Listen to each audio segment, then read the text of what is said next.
He is brilliant. ஆனா அடிக்கடி ரொம்ப டயர்ட் ஆயிடுறான். லயன் டேட் சிரப் நோய் எதிர்ப்பு சக்தி அதிகமா இருக்கு. தினமும் 2 ஸ்பூன். மாணவர்களின் கல்வி விவகாரத்தில் மத்திய அரசு அரசியல் செய்யாமல் நிதியை ஒதுக்க வேண்டும் என கல்வியாளர் நெடுஞ்செழியன் தெரிவித்துள்ளார். அவரோடு நமது செய்தியாளர் ரமேஷ் நடத்திய கலந்துரையாடலை சின்ன பேட்டியில் பார்க்கலாம்.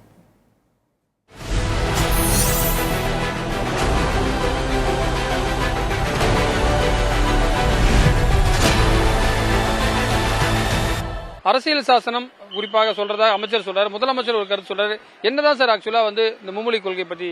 எனக்கு மும்மொழி கொள்கையை பத்தி பேசுறதுங்கிறது இன்னும் நியூ எஜுகேஷன் பாலிசியை டிசைன் பண்ணவங்க புரிதல் இல்லைன்னு. ஏன்னா இப்போ இன்னைக்கு ஆர்டிஃபிஷியல் இன்டெலிஜென்ஸ்ல நீங்க 123 லாங்குவேஜை எந்த லாங்குவேஜ்லாம் யார் வேணாலும் ஸ்டூடெண்ட்ஸ் படிக்கலாம்.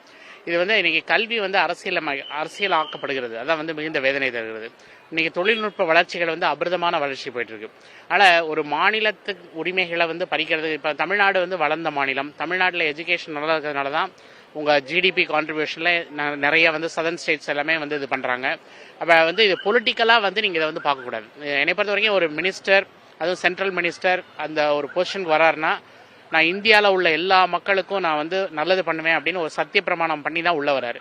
அப்போ அவர் அந்த சத்தியத்தை அவர் தாண்டாரு. அப்போ அது அரசியல் சாசனத்துக்கு அது உடன்பட்டு வருதா அப்படிங்கிறத நம்ம பார்க்கணும். என்னை பொறுத்த வரைக்கும் இது அரசியலுக்கு அப்பாற்பட்டு இந்த பாப்புலேஷன் உலகத்தில் எங்கேயும் கிடையாது. இந்த குழந்தைங்க நல்லா இருக்கணும் அப்படின்னா எஜுகேஷனில் நம்ம இன்னும் எவ்வளோ தூரம் ட்ராவல் பண்ண வேண்டியிருக்கு. நம்ம இன்னும் ரொம்ப பின்தங்கிய நிலையில் இருக்கோம். இதில் ஒரு பாயிண்ட்டை சொல்லிட்டு இது சரியில்லை அது சரியில்லைன்னு சொல்லி குழந்தைங்களோட கல்விக்கான ஃபண்டு, அது மெயினாக குழந்தைங்க படிப்பதற்கான ஃபண்டை கட் பண்ணுறதுங்கிறது ஏற்புடையது கிடையாது.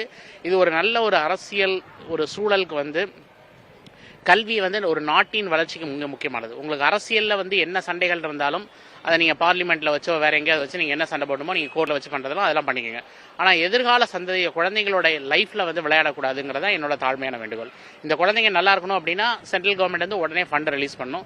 இதை நீங்கள் அரசியலாவோ இல்லை கோர்ட்லேயோ லீகலாக எப்படி ஃபைட் பண்ணுமோ அதை ஃபைட் பண்ணி அதை சால்வ் பண்ணணும். ஆனால் ஃபண்டை நான் நிப்பாட்டுறேங்கிறது இது கரெக்ட் கிடையாது. என்இபியில் என்னதான் சொல்லியிருக்கு சார்? மும்மொழி கொள்கை தானா இல்லை மற்ற கேரளாலாம் பின்பற்றாங்களா? கர்நாடகா அவ்வளோ கிளாரிட்டி கிடையாது. பிகாஸ் அதனோட டிராஃப்ட் ரிப்போர்ட்டோட ரெக்கமெண்டேஷன் ஒரு அட்லீஸ்ட் ஒரு 400+ பேஜ் போகுதுன்னா 77 பேஜஸ்லாம் வந்திருக்குன்னா இதுலயே ஒரு கிளாரிட்டி கிடையாது. அதாவது ஒரு டிராஃப்ட் இதுல ஃபுல்லா எடுத்து நீங்க இம்ப்ளிமெண்டேஷன் பண்றதுலயே ஒரு உடன்பாடு இல்லை அப்படின்னா அப்ப நீங்க இந்த பாலிசிஸ் எல்லாமே டாக்குமெண்டேஷன் எதுவுமே கிளியரா இல்லை.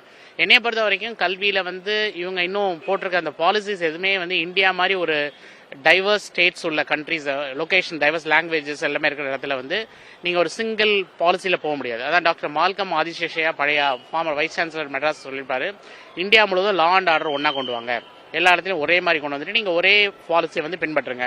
இப்போ லா அண்ட் ஆர்டர் ஒவ்வொரு இடத்துலையும் இப்போ நான் நீட்டுக்கு நம்ம பிள்ளைங்க விழுந்து சவுத் இந்தியாவில் படிக்குது, நார்த் இந்தியாவில் நீங்கள் காப்பி அடிக்க வர்றீங்க, பிஜி சீட்லாம் அவன் எடுத்துகிட்டு போகிறான். அப்போ அங்கே லா அண்ட் ஆர்டர் கிடையாது. இப்போ எப்படி இது சிங்கிள் என்ட்ரன்ஸ் எக்ஸாமினேஷன் நீங்கள் கொண்டு வரீங்க?